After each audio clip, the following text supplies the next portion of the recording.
प्राचीन धार्मिक ग्रंथों में सबसे बड़ा और खतरनाक युद्ध अगर किसी को माना जाता है तो वह प्राचीन महाभारत युद्ध को माना गया है, जिसमें लाखों योद्धाओं ने भाग लिया था।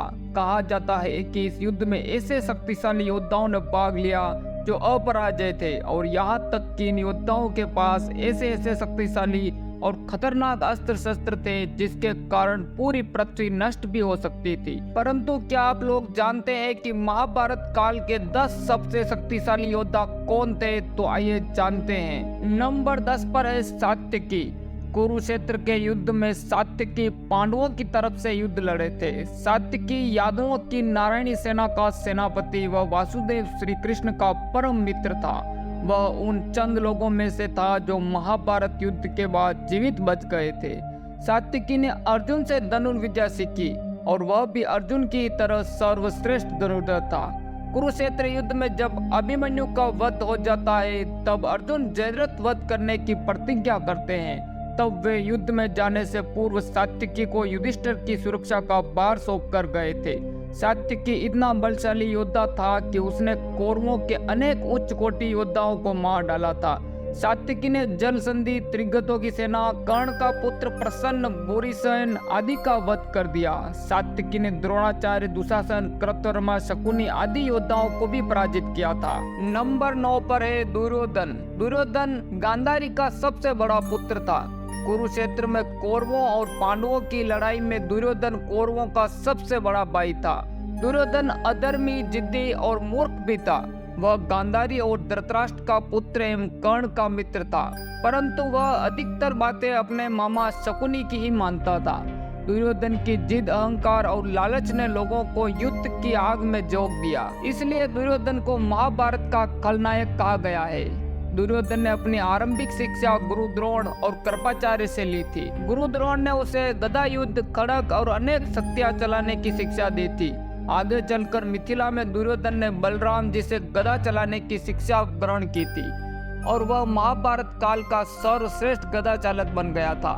शारीरिक बल में तो बेशक भीम दुर्योधन से कई अधिक बलशाली था, पर गदा युद्ध करने की कला में दुर्योधन भीम से अधिक निपुण था।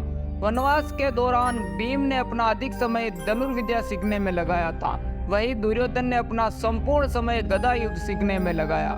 दुर्योधन इतने बलशाली थे कि युद्ध क्षेत्र में वो एक साथ 100 महारथियों से लड़ सकते थे। दुर्योधन और भीम के अंतिम युद्ध में भीम ने छल से दुर्योधन की जंगा तोड़कर उसका वध कर दिया था। नंबर 8 पर है अभिमन्यु। अभिमन्यु कुरुकुल के राजा व पांडवों में से अर्जुन तथा यादव राजकुमारी सुभद्रा के पुत्र थे। श्री कृष्ण और बलराम जी उनके मामा और गुरु थे। विराट नरेश की पुत्री राजकुमारी उत्तरा अभिमन्यु की पत्नी बनी, जिनके पुत्र परीक्षित ने संपूर्ण भारतवर्ष में चक्रवर्ती नरेश के रूप में शासन किया था। अभिमन्यु को महाभारत काल के महान योद्धाओं में से एक माना जाता है। कहा जाता है कि उसके जितना पराक्रमी योद्धा महाभारत काल में कोई और नहीं था। महज 16 साल की उम्र में उसने अकेले ही कौरवों की प्रमुख सेना को जख्मी कर दिया था। महाभारत के युद्ध में अभिमन्यु ने दुर्योधन के पुत्र लक्ष्मण, रुक्मार्थ, भृतला, शल्यपुत्रों, दुश्मनारा समेत कई योद्धाओं को मार गिराया। महाभारत युद्ध के 13वें दिन कौरवों ने पांडवों को फंसाने के लिए द्रोणाचार्य की मदद से चक्रव्यूह का निर्माण कराया। उस युग में चक्रव्यूह को भेदकर बाहर निकलने की कला सिर्फ 4 लोग जानते थे, श्री कृष्ण, गुरु द्रोण, अर्जुन और प्रद्युम्न। अर्जुन ने सुभद्रा को एक बार चक्रव्यूह भेदने की कला बताई थी। अभिमन्यु उस समय अपनी माँ सुभद्रा की कोख में था। वह इतना बुद्धिमान था कि माँ की कोख में रहते ही चक्रव्यूह में प्रवेश करने की कला सीख ली। हालांकि उस समय सुभद्रा अर्जुन की बातें सुनते सुनते ही सो गई, इसलिए अभिमन्यु को चक्रव्यूह में प्रवेश करना तो आ गया, लेकिन उससे बाहर निकलना नहीं आया। युद्ध के दौरान अभिमन्यु चक्रव्यूह के अंदर घुस गया। वह लगातार लड़ता हुआ चक्रव्यूह को भेदता चला गया। अभिमन्यु ने चक्रव्यूह के 6 चरण पार कर अब बस 7वें और आखिरी चरण को भेदना था। इसी दौरान उसने दुर्योधन के पुत्र लक्ष्मण का वध कर दिया। इससे दुर्योधन का गुस्सा 7वें आसमान पर चला गया। उसने युद्ध के सारे नियम ताक पर रखे और 7 योद्धाओं को एक साथ अभिमन्यु से युद्ध करने भेज दिया। कौरवों ने अभिमन्यु का रथ तोड़ दिया और ताबड़तोड़ वार किए। अभिमन्यु ने हार नहीं मानी, वह रथ के पहिए से खुद को बचाते हुए युद्ध करने लगा। और अपनी आखिरी सांस तक लड़ा। हालांकि कौरव अपनी चाल में कामयाब हो गए और अभिमन्यु की मृत्यु हो गई। नंबर 7 पर है अश्वत्थामा। महाभारत में योद्धा तो एक से बढ़कर एक थे, लेकिन अश्वत्थामा का कोई तोड़ नहीं था। यदि दुर्योधन, द्रोण या कर्ण की जगह अश्वत्थामा को सेनापति बना देता तो आज भारत का इतिहास कुछ और ही होता, या फिर स्वयं कृष्ण को अपनी प्रतिज्ञा तोड़कर उसे मारना पड़ता। अश्वत्थामा सभी तरह के अस्त्र और शस्त्र में पारंगत था। उसे कोई मार भी नहीं सकता था, क्योंकि वह स्वयं रुद्रांश का अवतार था। महाभारत युद्ध के बाद जीवित बचे 18 योद्धाओं में से एक अश्वत्थामा भी था। अश्वत्थामा को श्री कृष्ण ने 3000 वर्षों तक जीवित रहकर दुख भोगने रहने का श्राप दिया था। कहते हैं कि वह आज भी जीवित है, लेकिन 3000 वर्ष तो पूर्ण हो गए हैं। अश्वत्थामा जीवन के संघर्ष की आग में तपकर सोना बना था। महान पिता द्रोणाचार्य से उन्होंने धनुर्वेद का ज्ञान प्राप्त किया था। द्रोण ने अश्वत्थामा को आग्नेय, वरुण, पर्जन्य, वायव्यास्त्र, ब्रह्मास्त्र, नारायण, ब्रह्मशिर आदि सभी अस्त्र प्रदान किए थे। अश्वत्थामा भी द्रोण, भीष्म, परशुराम की कोटि का धनुर्धर बन गया था। कृप, अर्जुन व कर्ण भी उससे अधिक श्रेष्ठ नहीं थे। नारायण अस्त्र एक ऐसा अस्त्र था जिसका ज्ञान द्रोण के अलावा महाभारत के अन्य किसी योद्धा को नहीं था। यह बहुत ही भयंकर अस्त्र था। अश्वत्थामा के ब्रह्म तेज, वीरता, धैर्य, तीक्ष्णता, शस्त्र ज्ञान, नीति ज्ञान, बुद्धिमत्ता के विषय में किसी को संदेह नहीं था। दोनों पक्षों के महारथी उसकी शक्ति से परिचित थे। नंबर 6 पर है घटोत्कच। घटोत्कच का जन्म भीम की राक्षस कुल की पत्नी हिडिंबा से हुआ था। राक्षसी पुत्र होने की वजह से घटोत्कच मायावी भी था। घटोत्कच बहुत ही शक्तिशाली और चमत्कारी योद्धा था। वे इतने बलशाली थे कि कौरव सेना को अपने पैरों तले ही कुचल देते थे। घटोत्कच के युद्ध से कौरव सेना में हलचल मच गई। महाभारत के युद्ध में जब तक घटोत्कच जिंदा थे तब तक कौरव पूरी तरह से परेशान हो गए थे। लाक्षागृह से बचने के बाद जब पांडव वन चले गए थे, उस वन में हिडिंबा नाम राक्षस अपनी बहन हिडिंबा के साथ रहता था। भीम को देखकर हिडिंबा उनके प्यार में डूब गई। तभी उसका भाई हिडिंबासुर आ गया और दोनों के बीच भयंकर लड़ाई शुरू हो गई। भीम ने हिडिंबासुर का वध कर दिया। उसके बाद दोनों की शादी हो गई, जिनसे एक पुत्र पैदा हुआ। घटोत्कच पैदा होते ही बड़ा हो गया और उसके सिर पर बाल नहीं थे, इसी वजह से इसका नाम घटोत्कच पड़ा। घटोत्कच ने अपने पराक्रम से कौरव सेना का जमकर विनाश किया। मायावी घटोत्कच ने अपने बल और चमत्कार से कौरवों के नाक में दम कर दिया था। युद्ध के प्रत्येक दिन वह कौरवों का संहार करते थे। एक दिन घटोत्कच के रौद्र रूप से परेशान होकर दुर्योधन ने उसे मारने का निश्चय किया। दुर्योधन के कहने पर कर्ण ने इंद्र से मिले दिव्यास्त्र के प्रयोग से घटोत्कच को मार गिराया। हालांकि कर्ण ने दिव्य अस्त्र अर्जुन के लिए बचा कर रखा था, लेकिन उसने उसका प्रयोग घटोत्कच पर कर दिया, जिससे अर्जुन के प्राण बच गए। नंबर 5 पर है भीम। पांडु के 5 पुत्रों में से दूसरे पुत्र का नाम भीम था, जिन्हें भीमसेन भी कहते हैं। कहते हैं कि भीम में 10,000 हाथियों का बल था और वह गदा युद्ध में पारंगत था। एक बार उसने अपनी भुजाओं से नर्मदा का प्रवाह रोक दिया था, लेकिन वे हनुमान जी की पूंछ को नहीं उठा पाए थे। भीम को पवन पुत्र भी कहा गया है। भीम का पुत्र बर्बरीक तो भीम से भी कहीं अधिक शक्तिशाली था। भीम ने अपने जीवन में कई शक्तिशाली लोगों को अकेले ही वध किया था। उनमें जरासंध, कीचक और दुर्योधन जैसे शक्तिशाली योद्धा सम्मिलित थे। भारत का सबसे शक्तिशाली सम्राट मगधराज जरासंध को मारना असंभव था। वह कंस का ससुर था। उसे वरदान था कि उसके कोई 2 टुकड़े भी कर दे तो वह फिर से जुड़ जाता था। भीम और जरासंध का अखाड़े में भयंकर मल्लयुद्ध हुआ। भीम ने उसके कई बार 2 टुकड़े कर दिए, लेकिन वह फिर से जुड़कर भीम से लड़ने लगता। 14वें दिन श्री कृष्ण ने एक तिनके को बीच में से तोड़कर उसके दोनों भागों को विपरीत दिशा में फेंक दिया। भीम श्री कृष्ण का यह इशारा समझ गए और उन्होंने वही किया। उन्होंने जरासंध को 2 फाड़ कर उसके एक फाड़ को दूसरे फाड़ की ओर तथा दूसरे फाड़ को पहले फाड़ की दिशा में फेंक दिया। इस तरह जरासंध का अंत हो गया, क्योंकि विपरीत दिशा में फेंके जाने से दोनों टुकड़े जुड़ नहीं पाए। भीम ने मत्स्य वंश के राजा कीचक का वध किया, क्योंकि उसने द्रौपदी के साथ दुर्व्यवहार किया था। अज्ञातवास के दौरान 5 पांडव मत्स्य नरेश विराट की राजधानी में रहने लगे। वहां राजा विराट का साला कीचक अपनी बहन सुदेशना से भेंट करने आया। जब उसकी दृष्टि सेरेंद्री पर पड़ी तो वह काम पीड़ित हो उठा तथा सेरेंद्री से एकांत में मिलने के अवसर की ताक में रहने लगा। यह बात द्रौपदी ने भीम को बताई तो भीम बोला, तुम उस दुष्ट कीचक को अर्धरात्रि में नृत्यशाला में मिलने का संदेश दे दो। नृत्यशाला में तुम्हारे स्थान पर मैं जाकर उसका वध कर दूंगा। फिर नृत्यशाला में भीम ने कीचक का वध कर दिया। युद्ध के बाद दुर्योधन कहीं जाकर छुप गया था। पांडवों ने उसे खोज लिया। तब भीम और दुर्योधन का गदा युद्ध हुआ। इस युद्ध को देखने के लिए बलराम भी उपस्थित थे।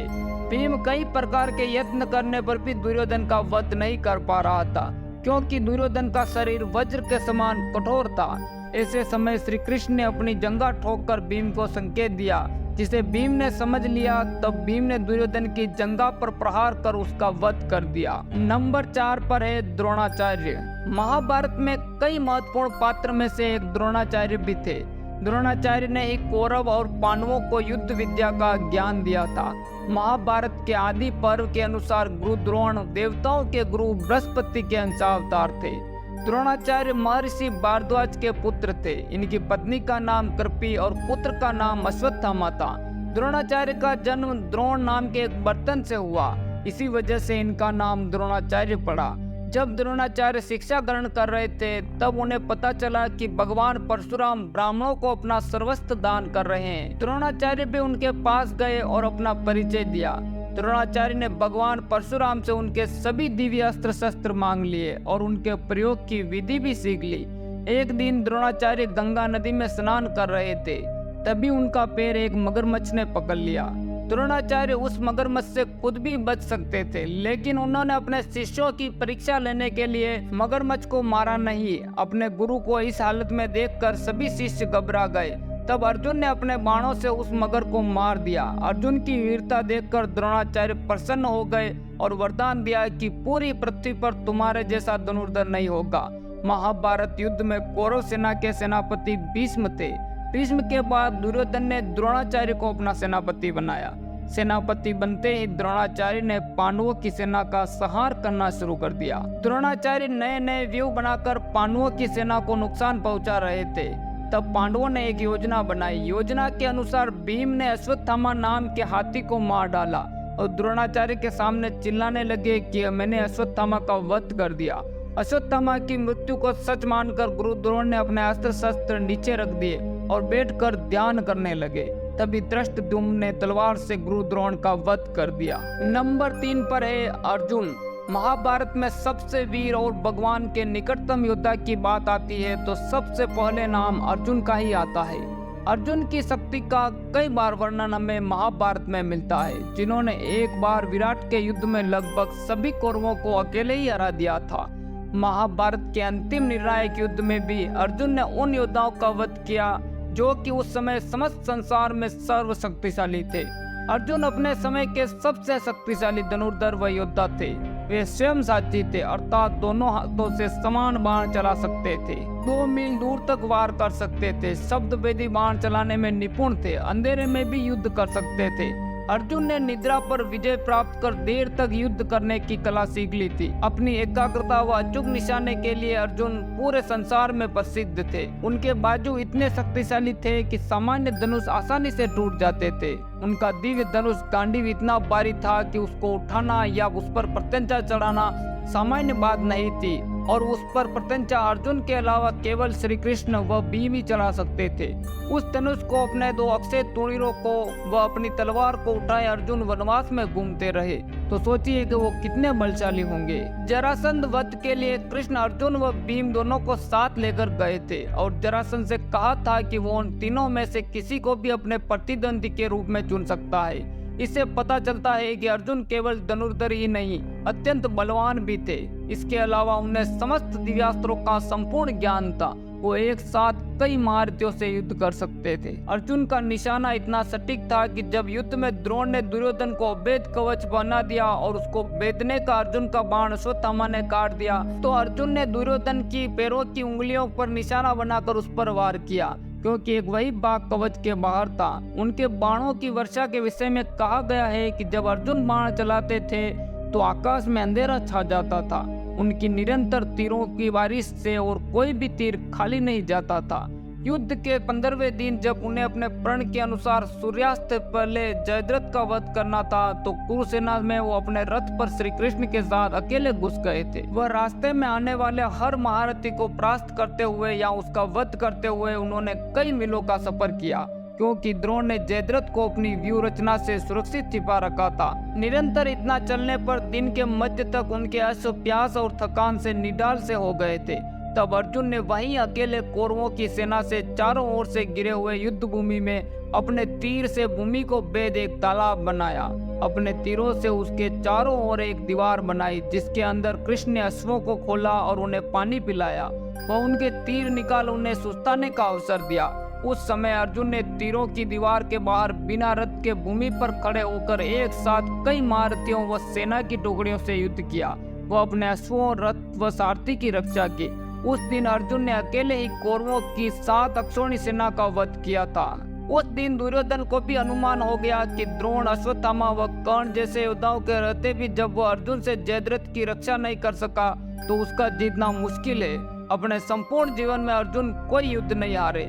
ऐसा योद्धा को परास्त करने का सामर्थ्य किसमें होता है? महाभारत के युद्ध में सबसे शक्तिशाली योद्धा कोई थे तो वह कर्ण थे, लेकिन कवच और कुंडल उतर जाने के बाद भी कर्ण इतने बलशाली थे कि वे अर्जुन के रथ को एक ही बाण में हवा में उड़ा देते, लेकिन ऐसा नहीं हो सका। दरअसल युद्ध में एक दिन कर्ण और अर्जुन आमने सामने थे। दोनों के बीच घमासान युद्ध चल रहा था। ऐसे में जब अर्जुन का तीर लगने पर कर्ण का रथ 25 से 30 हाथ पीछे खिसक जाता है और कर्ण का तीर अर्जुन के रथ पर लगने से 2 से 3 हाथ ही खिसकता था। लेकिन फिर भी भगवान कृष्ण कर्ण की प्रशंसा करते नहीं थकते थे और उसने पूछ लिया कि हे भगवान, आप मेरी शक्तिशाली प्रहारों की बजाय उसके कमजोर प्रहारों की प्रशंसा क्यों कर रहे हैं? ऐसा क्या कौशल है उसमें? तब भगवान कृष्ण मुस्कुराकर बोले, अर्जुन, तुम्हारे रथ की रक्षा के लिए ध्वज पर स्वयं हनुमान जी और पहियों पर शेषनाग और सारथी के रूप में मैं स्वयं नारायण विराजमान हूँ। इसके बावजूद भी कर्ण के प्रहार से अगर ये रथ एक हाथ भी खिसकता है तो मानना पड़ेगा कि कर्ण में कितना पराक्रम है। नंबर 1 पर है भीष्म।